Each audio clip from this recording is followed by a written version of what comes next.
안녕하세요. 말하는 화랑도서관입니다. 오늘은 산악책 특별 프로그램으로 나은진 작가님과의 만남이 준비되어 있습니다.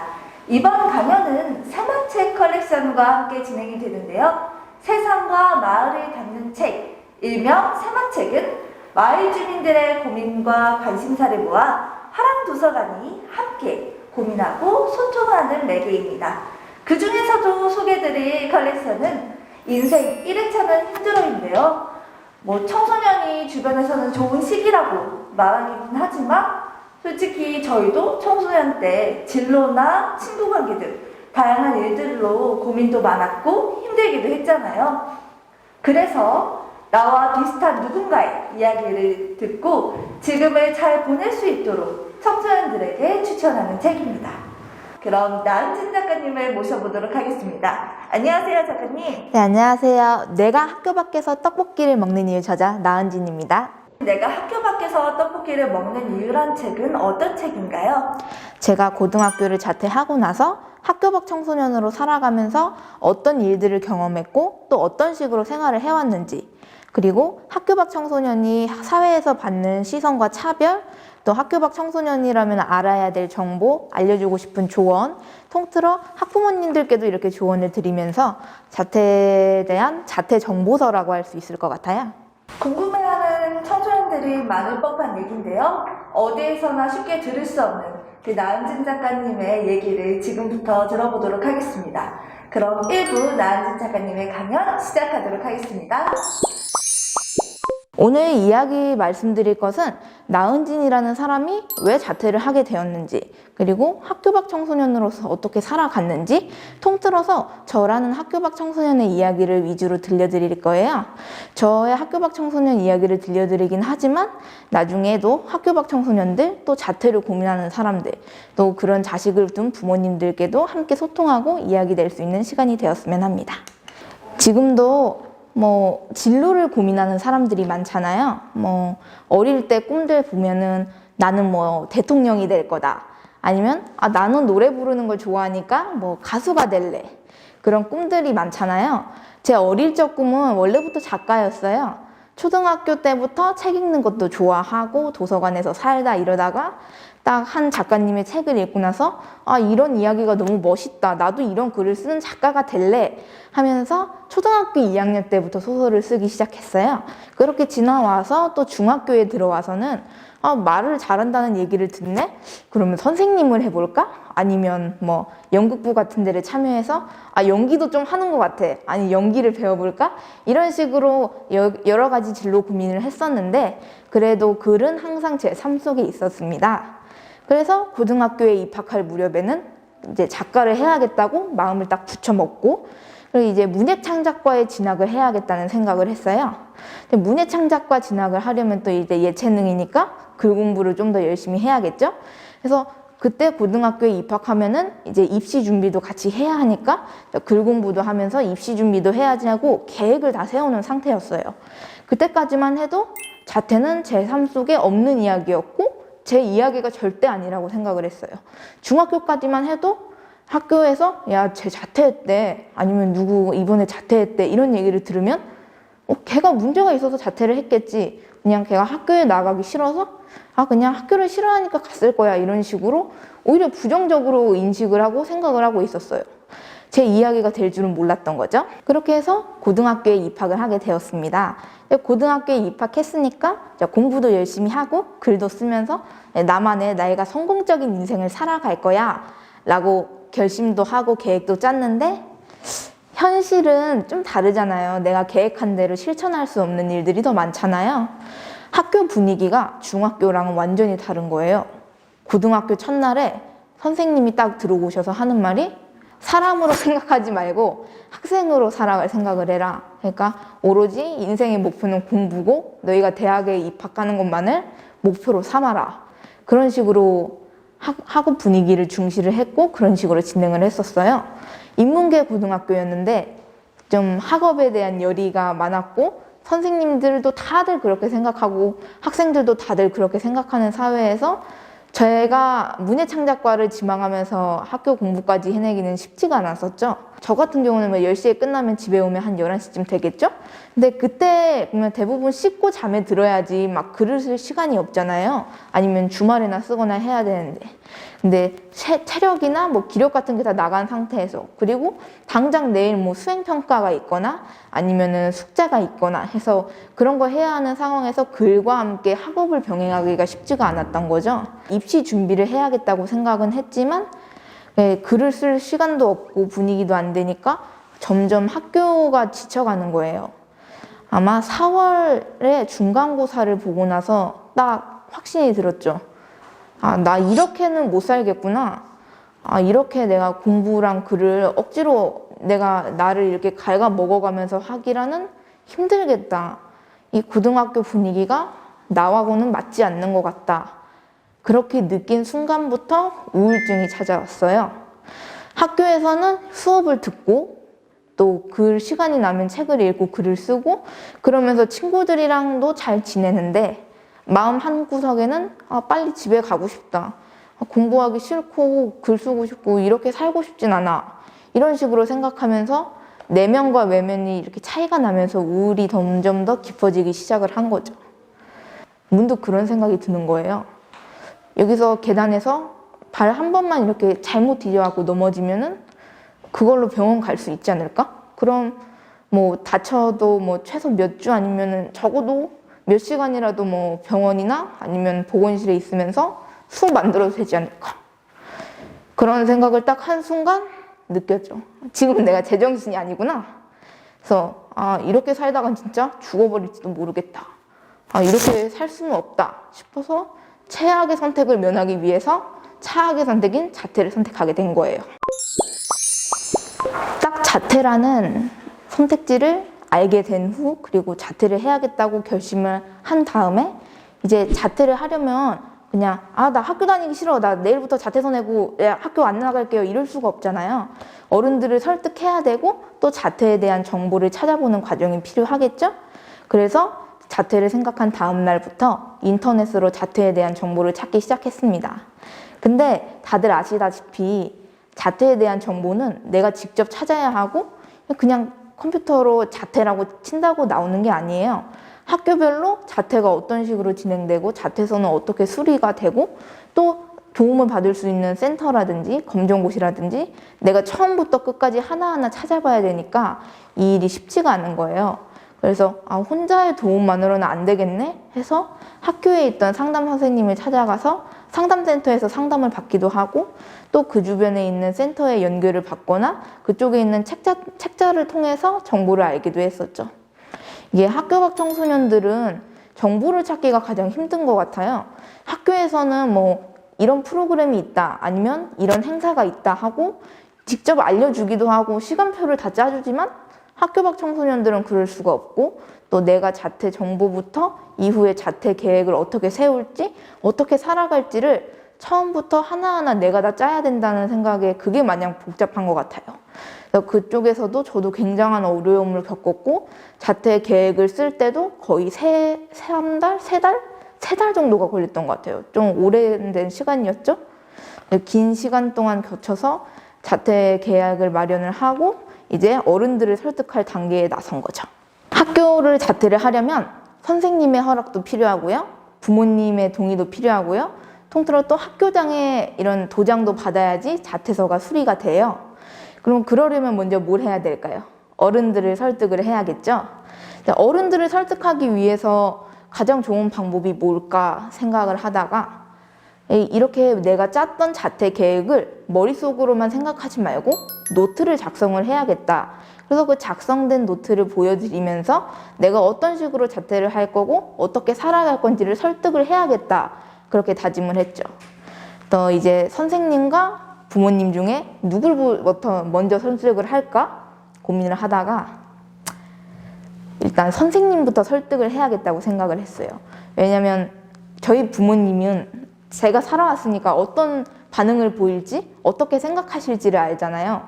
제가 생각했을 때 엄마 나 자퇴할래, 아빠 나 자퇴할래 하면 안 돼! 라고 말할 걸 알고 있었기 때문에 그러면은 일단 선생님들부터 설득을 해야겠다 싶어서 무작정 자퇴 계획 노트를 3일 동안 쓰고 그 쓴 거를 가장 상담 선생님께 먼저 보여드렸죠.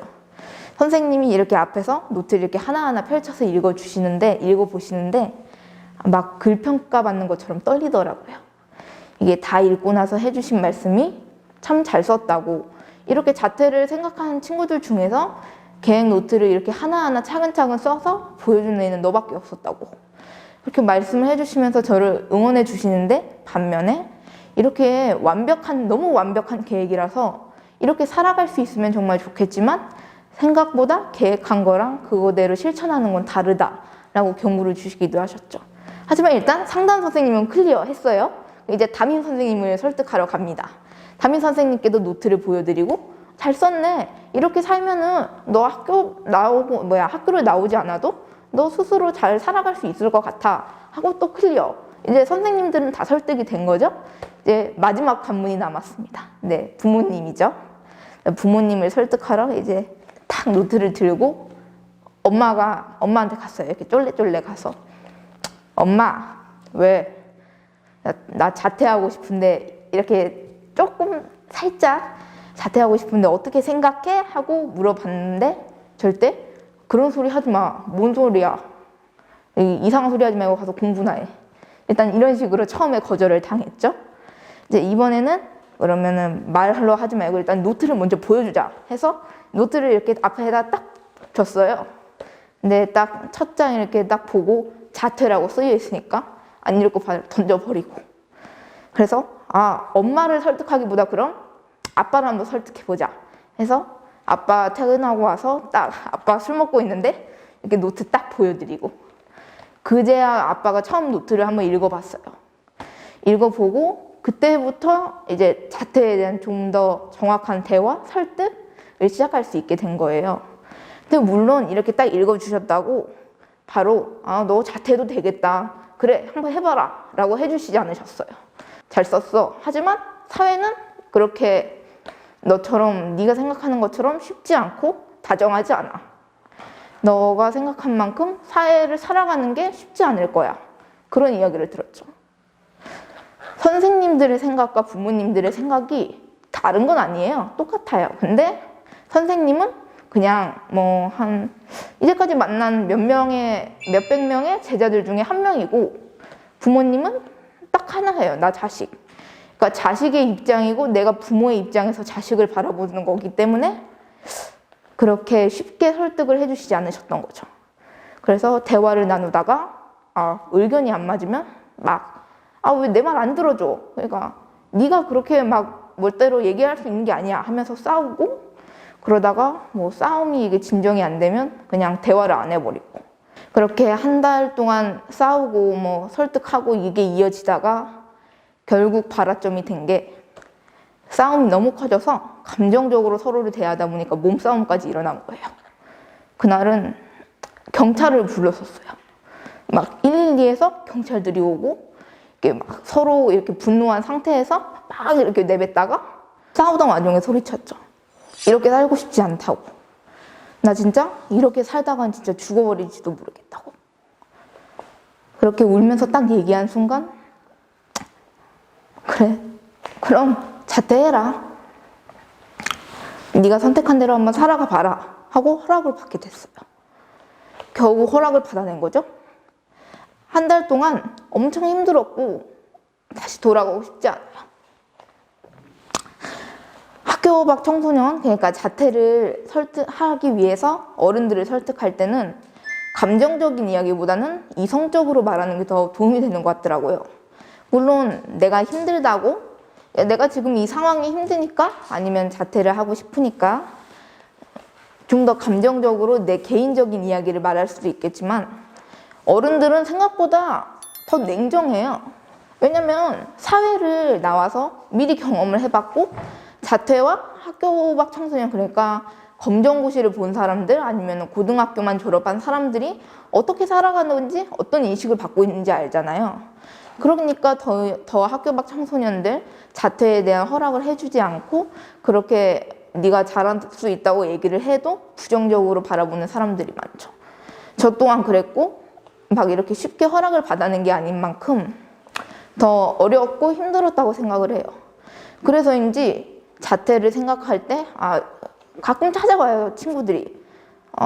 어떻게 자퇴하셨어요? 저 어른들 어떻게 설득하셨어요? 좀 도와주세요. 학교를 자퇴를 해야겠다는 필수적인 이유가 뭔지, 진짜 자퇴를 해야겠다고 왜 다짐을 하게 됐는지 좀 더 신중하게 선택하고 신중하게 결정하라고 항상 이야기를 하곤 합니다. 이제 자퇴를 하기 전에 학업 중단 숙려제라는 게 있어요. 학업 중단 숙려제가 뭐냐면 최소 1주에서 8주 정도 학교를 나오지 않아도 출석을 인정해주는 제도예요. 이 숙려제 기간에는 뭐 꿈드림이나 주변 청소년 센터 아니면 학교에서 상담이나 프로그램에 참여를 해야 된다는 그런 전제가 있고, 또 뭐 시험이 있으면은 그날에는 또 학교에 가서 시험을 봐야 해요. 이 숙려제 같은 경우는 이게 학교마다 또 참가하고 싶은 친구들마다 다른데, 저 같은 경우는 학교에서 2주 동안 숙려제를 거쳤습니다. 그리고 2주 동안 숙려제를 하면서 주변에 있던 청소년 센터에서 일주일에 한 번씩 상담을 받았었어요. 이 숙려제 기간에는 이제 자퇴를 하기 전에 마지막 기간이라고 할 수 있잖아요. 정말 내가 자퇴를 하고 싶은지, 학교를 나오지 않는 기간 동안 내가 어떻게 살아갈 수 있는지. 근데 저는 이미 자퇴로 마음을 기울인 상태였고, 숙려제 기간에는 그냥 아무것도 하지 말고 나를 위한 시간을 보내자, 내게 휴식 시간을 주자라고 생각했기 때문에 그냥 놀고 먹고 뭐 즐겁게 부모님이랑 뭐 이렇게 사이 되돌리려고 뭐 여기저기 놀러 가면서 그렇게 숙려제 기간을 보냈습니다. 숙려제 기간이 끝나고 나서 딱 생각이 들더라고요. 이런 생활이 더 나한테 잘 맞고 날 더 행복하게 해줄 수 있을 것 같은데, 그러니까 그럼 바로 자퇴서를 내자, 내 자퇴를 이제 바로 허락을 받자 해서 학교장님의 이렇게 허락을 받고 자퇴서를 내고 학교를 나왔죠. 다시 갈 일 없는 학교를 멀리서 보니까 내가 왜 저 학교 때문에 몇 달 동안 힘들어했지? 이게 뭐라고 날 그렇게 죽고 싶게 만들었나, 그런 생각이 들더라고요. 학교를 나오고 난 다음에는 검정고시를 가장 준비를 먼저 해야겠다고 싶어서 검정고시 일정을 찾아봤어요. 지금 제가 PPT에도 검정고시 일정을 잠깐 써놨는데요. 2월부터 뭐 1년에 4월, 8월 해서 2번 검정고시를 볼 수가 있고요. 이 검정고시를 보려면 자퇴한 다음에 검정고시 접수일로부터 6개월이 지나야 응시가 가능한데, 이게 가장 중요한 점이 시험이 있는 날이 아니라 시험을 접수하는 2달 전에 6개월이 지나야 검정고시를 볼 수가 있어요. 근데 제가 이 정보를 몰라서 자퇴를 해서 4월 검정고시를 봐야겠다, 그래서 빨리 뭔가를 해야지라고 생각을 했는데 제대로 알지를 못하고 또 이런 게 숨어 있으니까 조금 늦게 검정고시를 보게 된 아쉬움이 좀 남아 있습니다. 검정고시 자체는 무척 쉬워요. 고등학교 1학년 응용 문제 수준 정도예요. 시험장에 이렇게 공부를 하고 갔는데 학교 밖 청소년, 나랑 비슷한 친구들 말고도 어르신들이 굉장히 많더라고요. 왜냐면 이 검정고시 제도 자체가 학교 밖 청소년을 위한 게 아니라 학업을 사정상 배울 수 없어서 고등학교까지 나올 수 없어서 그런 사람들이 위해서 만들어진 제도이기 때문에 나 검정고시 봐야 되는데 그날 뭐 무서운 사람들 아니면 나만 있으면 어쩌지, 뭐 이런 식으로 걱정을 하지 않으셔도 될 것 같아요.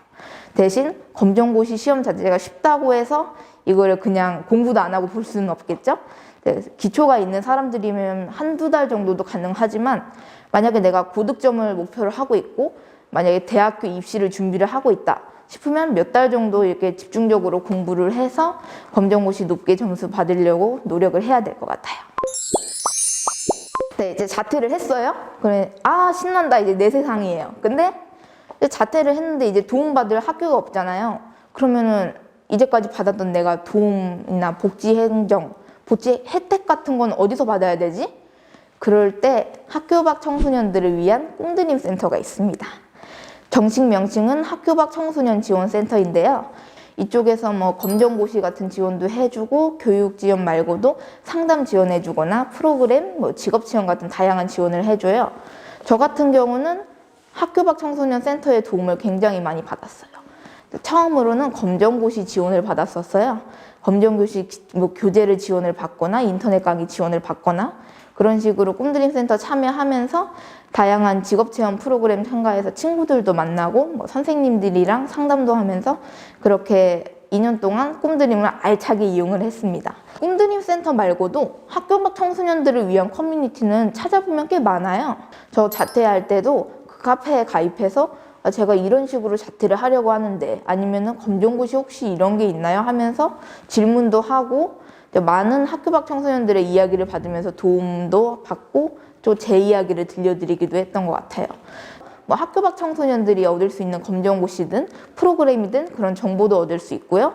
아니면은 뭐 가끔 여기에서 행사 같은 것도 진행을 한대요. 그런 걸 통해서 뭐 학교 밖 청소년들과 직접 만나서 서로의 이야기를 나눌 수 있는 그런 기회도 되겠죠. 그런 학교 밖 청소년들과 또 학부모님들의 이야기를 들을 수도 있습니다. 그거 외에도 뭐 주변에 있는 청소년 쉼터나 센터나 뭐 청소년단 동아리 그런 것들도 있겠죠. 물론 적다면 적고 많다면 많은 학교 밖 커뮤니티가 있어요. 그럼에도 불구하고 저는 그래도 국가에서 운영을 해주거나 아니면 거대한 하나의 학교 밖 청소년 커뮤니티가 있어야 된다고 생각을 해요. 그 커뮤니티 아래서 아래 하위 커뮤니티가 생기고 뭐 자체적인 동아리나 소모임이 지역별로 생겨서 아예 학교 밖 청소년들의 이야기를 통틀어서 들을 수 있고 또 나눌 수 있는 하나의 큰 게 커뮤니티가 있으면은 지금처럼 이렇게 뿔뿔이 흩어져 있는 학교 밖 청소년들과 더 빨리 더 많이 소통할 수 있지 않을까 싶습니다.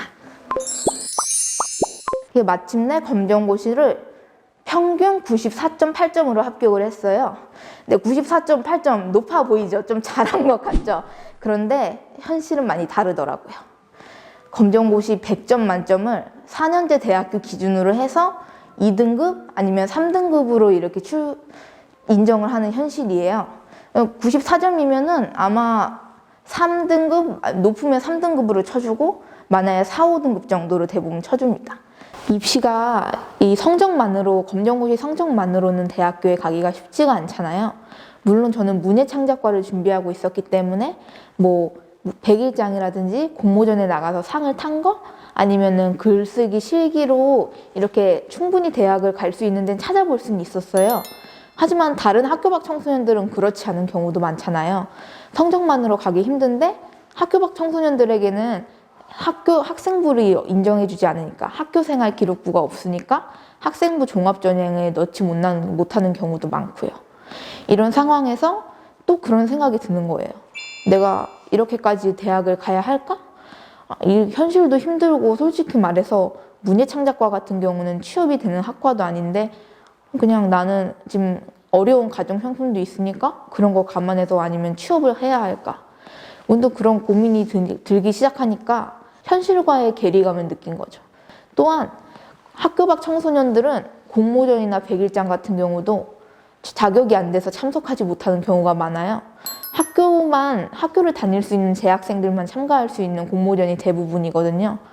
또 나중에 수시로 면접을 보게 되더라도 블라인드 면접이 아니면 검정고시를 보셨네요? 학교는 왜 나왔어요? 이런 식으로 질문을 받게 되면서 면접관들에게 다른 학교를 다니는 친구들과 달리 다른 인식, 다른 출발선에서 시작하게 되니까 거기서부터 차별을 느꼈던 거죠. 저 또한 이런 학업을 중시하는 학교와 이 사회의 분위기를 별로 좋아하지 않아요. 오히려 학력으로 인정하는 사회는 바뀌어야 된다고 보는 게 맞는데 현실을 살아가려다 보니까 나 또한 이 학업의 중요성, 또 학력의 중요성 이런 거에 대한 괴리감을 느끼게 된 거죠.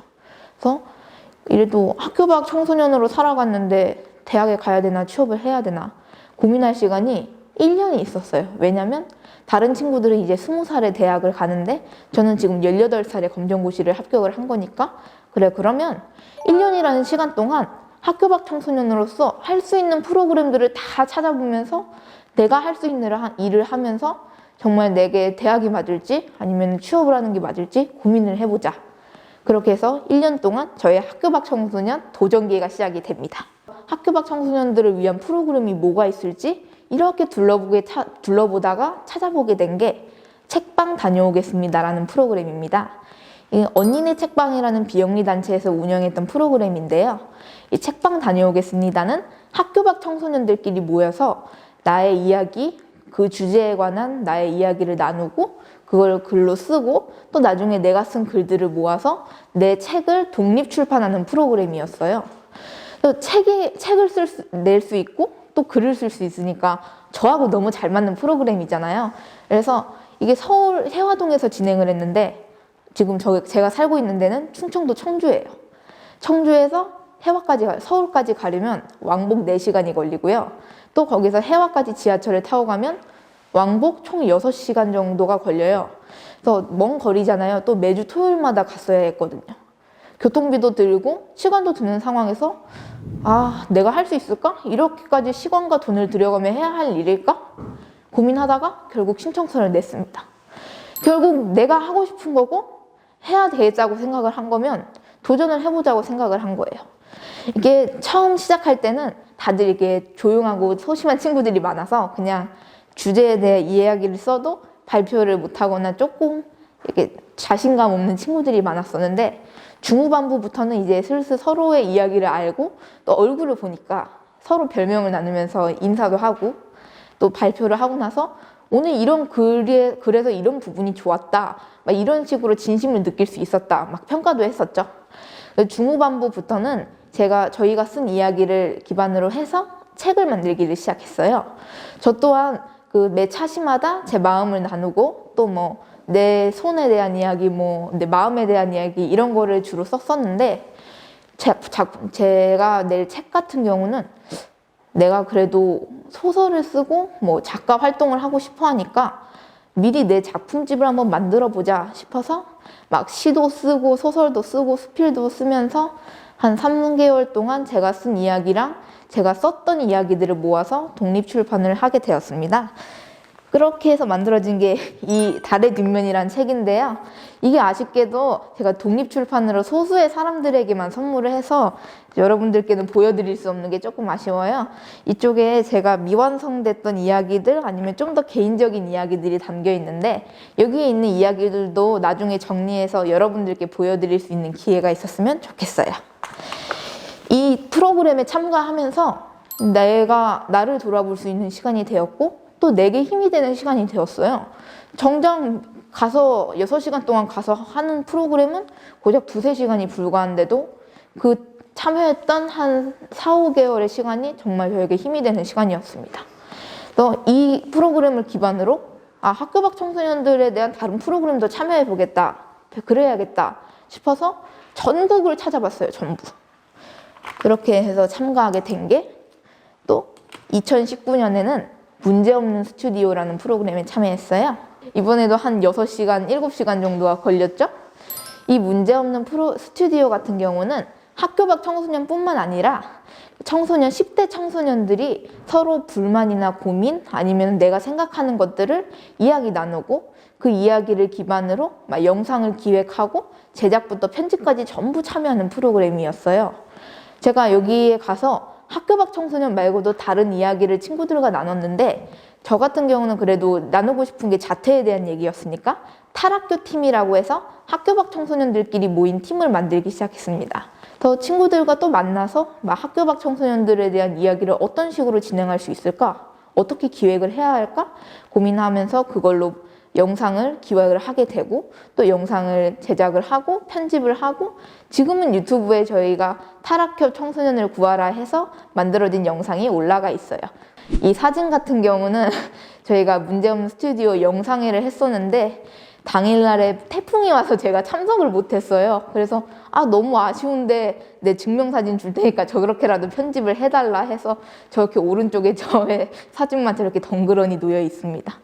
저 문제없는 스튜디오는 프로그램이 한 5-6개월 정도 장기적으로 진행을 했었는데 너무 바빠서 막차를 타고 가는 시간도 있었고 집에 와서도 영상 편집을 해야 됐던 날들이 많았는데 그래도 영상에 대한 걸 공부하고 또 학교 밖 청소년들끼리 모여서 우리가 우리만의 이야기를 나누다 보니까 공감이 되는 시간이 많았더라고요. 또 이 센터에서 만난 친구들과도 인연이 닿아가지고 계속해서 인연을 이어나가고 있는데 이런 프로그램에 참석하는 것 자체도 많은 도움이 되었던 것 같아요. 그냥 이걸로 해서 내가 대단한 성과를 얻어내고자 한 것도 아니지만 이런 청소년들을 위한 프로그램이 있다는 것 자체만으로도 많이 도움이 되고 힘이 되는 거죠. 또 2019년에는 꿈드림 센터에서 진행했던 인턴 프로그램이랑 직업 역량 강화 프로그램에 참여를 했었는데요.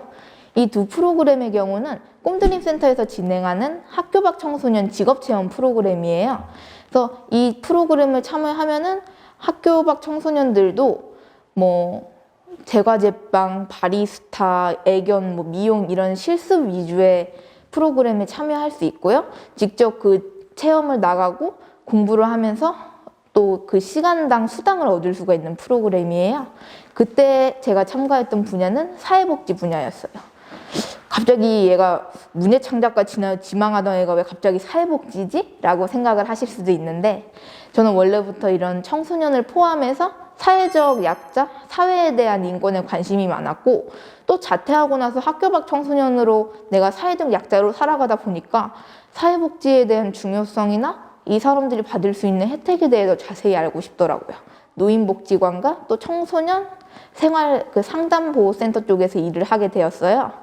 근데 처음에는 노인복지라고 해서 저는 여성복지나 청소년복지 쪽으로 좀 일하고 싶었는데, 노인복지면 나랑 너무 나이 차이가 많이 나지 않나? 막 어르신분들이 오실 텐데 나랑 별로 잘 안 맞을 것 같은데? 라고 생각을 했는데, 인턴 프로그램으로 참여를 한 순간 이렇게 어르신 클라이언트 분들이랑 만나면서 오히려 더 제가 가지고 있던 노인에 대한 편견이나 이런 거를 없애고 더 소통할 수 있는 기회가 되어서 좋더라고요. 또 청소년 활동진흥센터라는 데에서 청소년 복지에 대한 일도 했었는데요.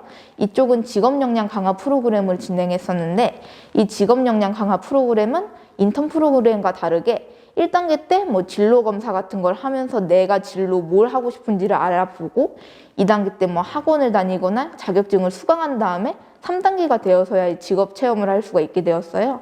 그래서 그 센터에 가서도 뭐 사회복지 쪽보다는 사무직을 위주로 일을 하면서 사회복지부가 비단 이렇게 직접 나가서 자원봉사만 하고 그런 일이 아니라 이런 식으로 문서 작업도 하고 뭐 행사보다는 좀 더 사무직에 위주 특화되어 있는 직업이구나, 그런 식으로 경험도 했었죠.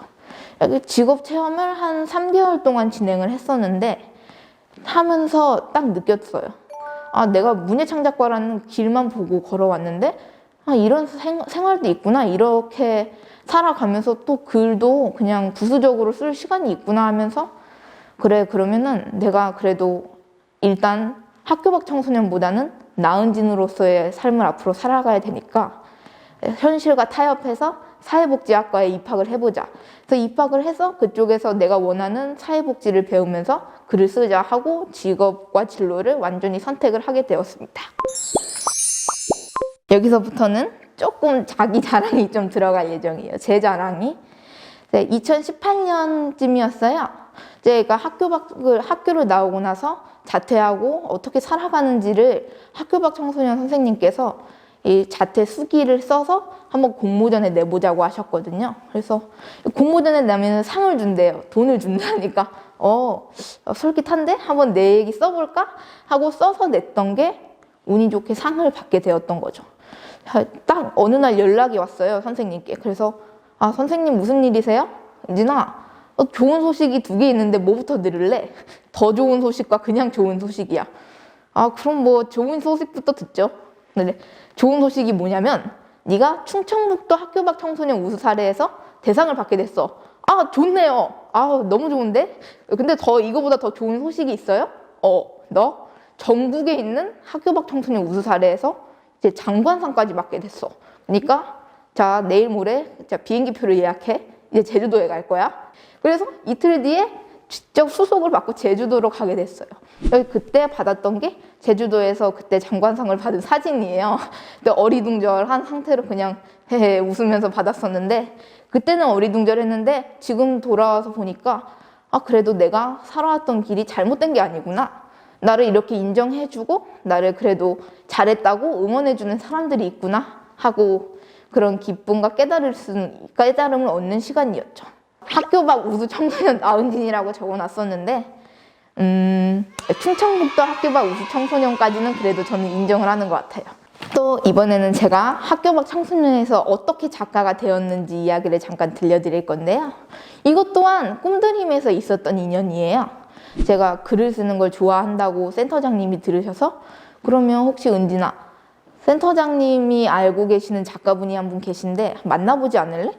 아유, 만나면 줘야 좋죠. 뭐 얘기도 나눌 수 있고 좋은 기회가 되겠죠. 해서 2019년 3월쯤에 저희 내가 학교 밖에서 떡볶이를 먹는 이유의 출판사이신 라라의 숲 출판사 김성희 대표님과 뵙게 되었어요. 그래서 뵈어서 안녕하세요. 그래 은진이라고 했지. 나도 스피치 강사로 일하면서 청소년들을 많이 봤었는데 네가 학교 밖 청소년이라고 해서 네 이야기가 뭔지 궁금해서 찾아와 봤다. 그래서 저희가 센터에서 2시간 동안 이야기를 나눴죠.